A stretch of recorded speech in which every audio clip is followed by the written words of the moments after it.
வணக்கம். நான் ஜேகா, முதலாம் ஆண்டு பிகாம்.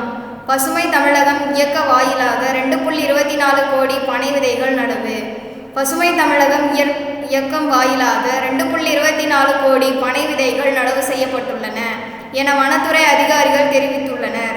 தமிழகத்தில் பசுமை பரப்பை அதிகரிக்க மரக்கன்றுகள் நடுவதற்காக பல்வேறு திட்டங்கள் செயல்படுத்தப்படுகின்றன. இத்திட்டங்களை ஒருங்கிணைத்து செயல்படுத்த 2022 பசுமை தமிழகம் இயக்கம் துவங்கப்பட்டது.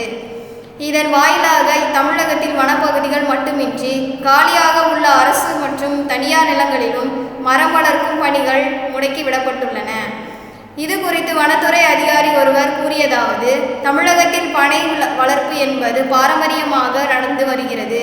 தற்போதைய நிலவரைப்படி 5.19 கோடி பனை மரங்கள் தமிழகத்தில் உள்ளன. நாடு முழுவதும் உள்ள பனை மரங்களின் மொத்த எண்ணிக்கையில் 50% தமிழகத்தில் உள்ளன. ஈரோடு, சேலம் அதிகம்.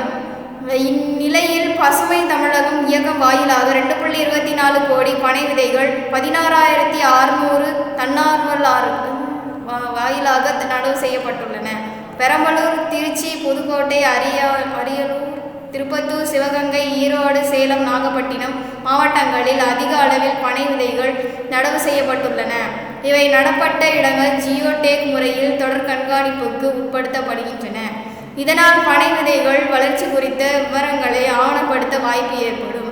இவ்வாறு அவர் கூறினார்.